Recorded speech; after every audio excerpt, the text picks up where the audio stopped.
గుంటూరు జిల్లాలకు కావచ్చు నీళ్ళు ఇచ్చిన అభినవ భగీరథుడు చంద్రబాబు నాయుడు గారు. ఇలా ఎన్నెన్నో అంతకుముందు ఈ యొక్క మత కల్లోలు చాలా జరుగుతుండేవి. వాటిని ఎన్టీ రామారావు గారు ఉక్కుపాదంతో అణగదొక్కారు. ఆ తర్వాత చంద్రబాబు నాయుడు గారు వచ్చాక ఈ ఎన్నో ఈ గురుకుల పాఠశాలలు అయితేనేమి, అలాగే ఈరోజు ఈ యొక్క కేంద్ర విద్యాలయాలు అయితేనేమి, అలాగే ఈ ఐఐటీలు అయితేనేమి, పాలిటెక్నిక్లు అయితేనేమి, ఆడవాళ్లకు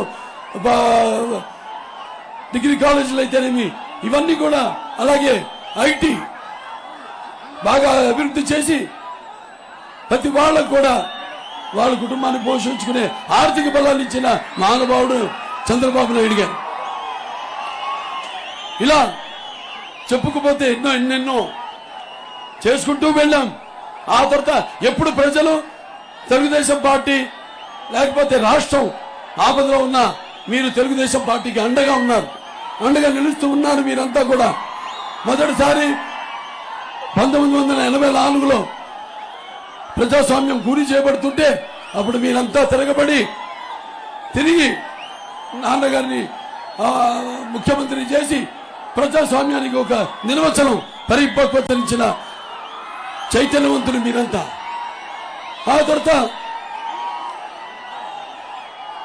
ఏదైతే 1914లో రాష్ట్రం విడిపోయిందో అప్పుడు కూడా చంద్రబాబు నాయుడు గారికి అండగా నిలిచి ఈ ఆంధ్ర రాష్ట్ర యొక్క అభివృద్ధి కోసం మీరంతా చెయ్యి కలిపి అభివృద్ధికి సంక్షేమానికి పట్టం కట్టారు. ఇప్పుడు మీరు ఇలా అన్ని సందర్భాల్లో కూడా మీరు తెలుగుదేశం పార్టీకి అండగా ఉంటూ వచ్చారు.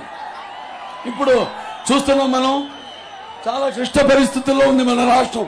చెప్పుకోవడానికి సిగ్గుచేటుగా ఉంది. ఇవాళ ఒకప్పుడు ప్రపంచ పటంలో వెలిగిన మన రాష్ట్రం ఈనాడు ఆ ప్రపంచ పటంలో నుంచే మాయమైపోయే పరిస్థితిలో ఉంది ఈరోజు మన ఆంధ్ర రాష్ట్రం. మీరందరికీ గుర్తుపెట్టుకోవాలి, రేపు జరగనున్న ఎన్నిక మనకి, మన రాష్ట్రానికి, మన భావి తరాలకు భవితకు సంబంధించింది.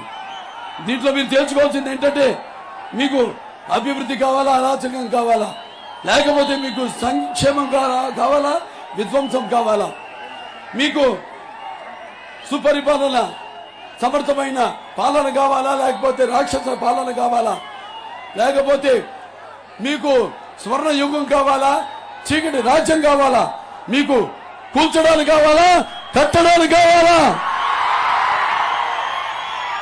మీకు న్యాయ నిర్ణేతలు మీరే. నేను రేపు శ్రీరామనవమి, అందరూ కూడా శ్రీరామనవమి శుభాకాంక్షలు తెలియజేసుకుంటూ, ఎందుకంటే అందులో ఒక డైలాగ్ ఉంది నాది రాముడుగా. నేను అంటాను, ముందు నేను ప్రజా సేవకుణ్ణి, ఆ తర్వాతే రాజు. నేను ఇక్కడ అలా కాదు, యథ రాజా తథా ప్రజ, యథ రాజాలాగా ప్రభుత్వ సిబ్బంది అయితేనేమి, లేకపోతే వ్యవస్థలు అయితేనేమి అన్ని కూడా నిర్వీర్యమైపోయాయి. ఏదో ఇచ్చిన మాట తప్పనన్నాడు, మరి రాష్ట్రం అంతా మంట కలిపేశాడు. అలాగే మడమ తిప్పనన్నాడు, అందరి మెడలు విరిచేశాడు. అలాగే ఈ మద్యపాన నిషేధం అన్నాడు, మరి ఈ యొక్క పేదల యొక్క అన్నపానీయాలు మొత్తం కూడా తన మద్యపాన వ్యాపారంలో పోసేశాడు. అలాగే జగనన్నంటూ జగలగల పీడిస్తున్నాడు. అలాగే మావయ్యనంటూ మన మనోభావాలను తగలబెడుతున్నాడు. అలాగే ముఖ్యమంత్రినంటూ దినగంత్రి పాలన చేస్తున్నాడు ఈ జగన్. అలాగే నేనుంటే అంటూ, అవును నువ్వు ఉంటే ఎంత దుర్మార్గం, దగా, మోసం ఉంటుందో